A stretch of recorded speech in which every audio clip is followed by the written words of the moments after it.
Welcome to the deep dive.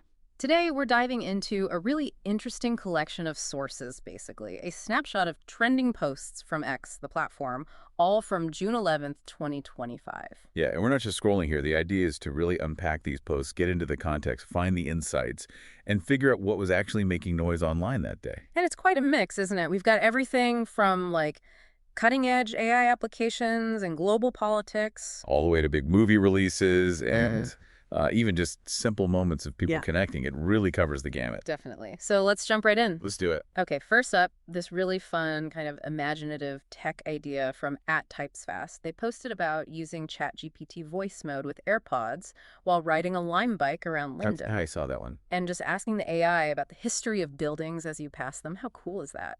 It's a great example, actually, of something the sources highlight how voice AI is becoming this really useful tool for learning stuff in real time. There was an OpenAI study, 2024, I think, where 78% of users said voice interaction made learning on the go better. Right. It's not just a gimmick. People are actually using it this way. Exactly. It reminds me a bit of those older location-based apps, you know. A Detour. Yeah, I remember that. Yeah, like Detour. There was a USC study, maybe 2017, that found people using those felt like an 85% deeper connection to the history around them. This X post feels like the next evolution, AI-powered history lessons on the fly. And the sources mentioned tech that could take this even further, right? Like those Ray-Ban Meta glasses. Exactly. Reportedly launched in 2025 with live AI vision. Early trials showing 90% accuracy in recognizing things. Imagine just walking around looking at a building and the glasses just whisper its history in your ear, hands-free. Wild. Okay, so from exploring history, let's pivot hard to the AI talent wars. A post from @Deedy described Meta's recruitment for their superintelligence team as, quote, insane. Yeah, insane seems about right based on the numbers being thrown around in the sources. The claim is Meta's offering, get this, over $10 million a year. $10 million? In liquid cash, apparently, Yeah. to lure top AI researchers. Not stock options, just straight cash salary. Wow. That's staggering. What's the thinking behind such an aggressive move? Well, the context suggests a couple of things. Meta's obviously invested heavily in AI, right? Yeah. Something like $14.8 billion into scale AI was mentioned. So offering huge cash like this might be a strategy to grab talent fast, maybe bypassing complex equity deals. Or maybe they're trying to plug some gaps. That could be part of it, too. The sources mention alleged issues like delays with their Llama 4 model, and apparently a significant number of the original Llama researchers have left since 2023, something like 11 out of 14. So yeah, this could definitely be an urgent push to bring in new expertise and speed things up. But does spending that kind of money actually accelerate innovation, or does it just create an unsustainable bubble? That's the big debate, isn't it?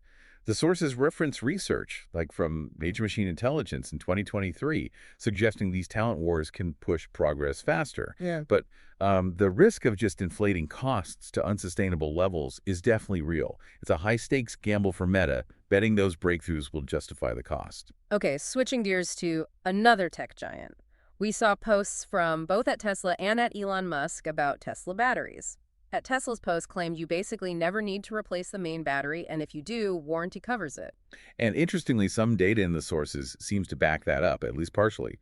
An EPA study from 2025 looked at 15,000 EVs and found a really low failure rate for the high-voltage batteries, only about 0.5% since 2016. 0.5%. That's tiny. It really is. It kind of pushes back against that old idea that EV batteries don't last, and the warranty is substantial, too. Right, it's like 8 years or 100. 1,000 miles. Yeah, 8 years or 100,000 to 150,000 miles, usually guaranteeing at least 70% capacity. Plus, some analysis suggests the batteries themselves could last much longer, maybe 300,000 to 500,000 miles. And this is the big but people worry about. What if it fails after the warranty? The cost is huge, right? That's definitely the flip side mentioned in the sources.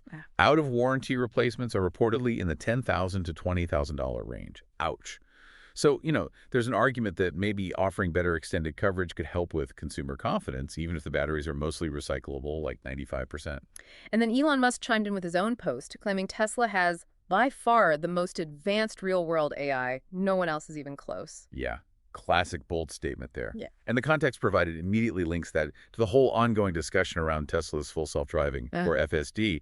Studies like the AAA one from 2023 showed it still struggled in complex city driving scenarios, only about 70% reliability in their tests. So most advanced is debatable, depending on how you measure it. Exactly. Tesla does develop its AI totally in-house, which is different from many others relying on third parties.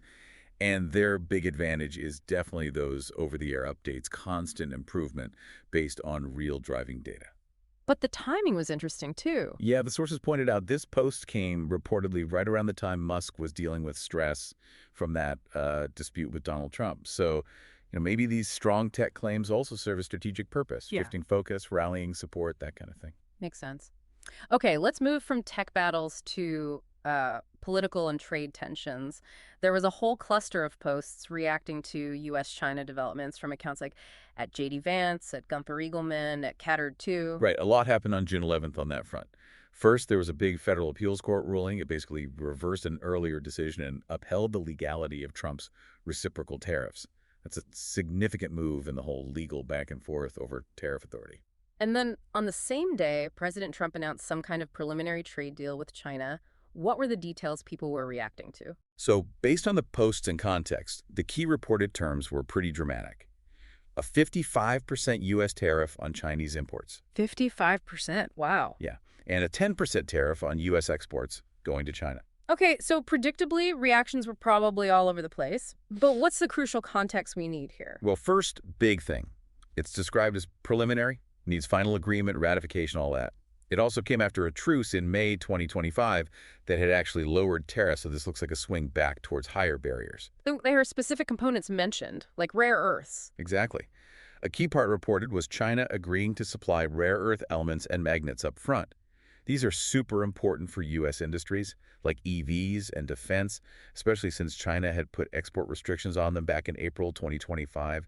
They control like 60% of their production. And something about Chinese students, too? Yeah, another reported term was allowing Chinese students back into U.S. universities more freely. That policy goes way back to the 70s, but things have been tense recently with visa crackdowns, so this would be a shift. Okay, now, it's really important we stick to just presenting the analysis from the sources here without taking sides. Absolutely. The material includes economic analysis that suggests high tariffs often end up costing American consumers more rather than significantly boosting jobs here. Studies looking at past tariffs estimated a 55% tariff could even slightly reduce U.S. GDP. And the student visa aspect. On that, the sources mentioned the tension.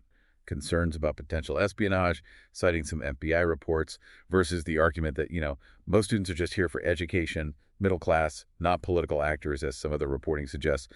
Clearly different viewpoints on the impacts. Right. Okay, shifting to another political moment that went viral. Posts from @BennyJohnson and @LibSoftTikTok discussed a video of someone in military uniform protesting Marines being deployed to L.A. Yeah, that video got a ton of traction, mostly because of the uniform and the strong claims about rights violations.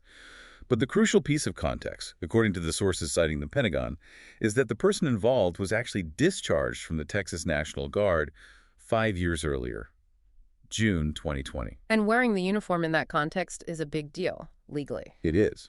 Military rules, like DoD Directive 1344.90, are very strict. You absolutely cannot wear the uniform, whether active or discharged, while participating in political protests. So the act itself was reportedly against regulations. And this all happened against the backdrop of President Trump ordering Marines into L.A. due to civil unrest, which was already controversial. Exactly. That deployment order was a major news point, facing opposition, including from California's governor. So the video landed in that already very tense situation. All right, one more political figure getting buzz online. Analysis posted about Gavin Newsom's popularity supposedly skyrocketing after he confronted Trump. The narrative was about Democrats swinging back. Yeah, the evidence used for that skyrocketing claim in the Post was this reported massive, like 9,700% jump in Google searches for Newsom with Trump. 9,700%. That was the figure cited. And the narrative tied it to actions like Newsom opposing the use of military for immigration enforcement in L.A., framing it as strong leadership. And connecting it to his political ambitions. Pretty directly. This was framed as boosting his profile, maybe for a 2028 run. Betting markets apparently reflected slightly better odds for him. And a CNN poll mentioned in the sources found 84% of Democrats felt the party should oppose Trump more forcefully. But we need to be careful about just using Google search data as a popularity metric, correct? Definitely. That's the key caveat from the context. A huge spike in searches shows interest or maybe controversy, but it doesn't automatically mean popularity or support is rising. It often just correlates with heavy media coverage of a conflict. It's not a clean measure of approval. Good point. And just quickly, there was also post 11 from @Alafarhat79 hinting at a Trump-Musk reconciliation. Yeah, that one was interesting given the timing. Just a few days before, on June 7th, The Guardian reported Trump had been quite dismissive of Musk, even accusing him of losing his mind. So talk of reconciliation seems complex. Maybe strategic, maybe wishful thinking, maybe even satirical. The political science angle mentioned in the sources is just that sometimes former rivals find pragmatic reasons to align, when interests overlap. Okay, that's a lot on the tech and political fronts. Let's shift now to culture and maybe some later moments. Yeah. Big one here. At Culture Crave announced Superman movie tickets went on sale. Oh yeah, massive buzz around that. Release date is July 11th, 2025, but Amazon Prime members apparently get early access starting July 8th. And the context mentioned unprecedented first-day ticket sales. Yep. Like compared to other big 2025 releases, even Fantastic Four. Fandango data backed that up. People are clearly hyped. Any interesting details about the film itself? Yeah, David Corenswet is the new Superman. The story apparently focuses on that classic conflict, his Kryptonian roots versus his human upbringing. Trailers showed off heat vision, the rivalry with Lex Luthor. Standard, good stuff. And a nice little legacy connection, too. This was cool. Will Reeve, Christopher Reeve's son, has a cameo as a TV reporter. They filmed it last summer in Cleveland. A nice touch, connecting the generations. Very cool. Okay, from a blockbuster to something much more down to earth. At Dudes Posting W's shared that video of a neighbor just offering homemade smoked sausages. Ah, I love that one. It just hit differently, didn't it? Such a simple, genuine act of kindness from a neighbor. It feels kind of rare these days, which is probably why it resonated so much. Totally. It feels like it taps into something people miss, maybe. I think so. It ties into all that research on social capital, like Robert Putnam's work. These small acts really do strengthen community bonds, improve well-being. Yeah. The fact that it went super viral online is interesting, too. It shows that even digital platforms can amplify these moments of real human connection that people are clearly craving. Yeah, a nice reminder. And let's wrap up the segments with a moment of awe. At SpaceX, posted that incredible photo of the full moon rising over a Crew Dragon and Falcon 9. Just a stunning image. It was captured right under the full moon on June 11th, which was the strawberry moon, peaking around the 12th. And not just a pretty picture, it signaled something happening. Exactly. That setup was likely for an upcoming launch, probably the Axiom space mission to the ISS. The launch was scheduled for June 12th, so this was likely taken during final prep. And of course, it showcases the Falcon 9, the reusable rocket. The sources noted SpaceX had passed like 300 successful launches and landings by 2025. That reusability is what's drastically cutting spaceflight costs, maybe by up to 30% per mission. That's just a powerful visual of where space tech is now. Okay, so looking back at all this from just one day online, we went from AI guiding bike tours in London and multi-million-dollar AI talent poaching. Through complex U.S. China tariff negotiations and legal rulings, Yeah. viral protest videos shifting political fortunes. To the excitement for a new Superman, the simple warmth of a neighborly gesture, and the sheer beauty of space exploration. It's quite the whirlwind, isn't it? This collection of posts really does give you a fascinating, if fragmented, peek into what was capturing attention, driving conversations, and just generally setting the mood on June 11th. So as you think about this whole mix of the high-tech aspirations, the political friction, the cultural moments, the human connections, what does this snapshot, this particular online vibe, suggest to you about where our collective focus or maybe even our anxieties were at that moment? What does it tell us?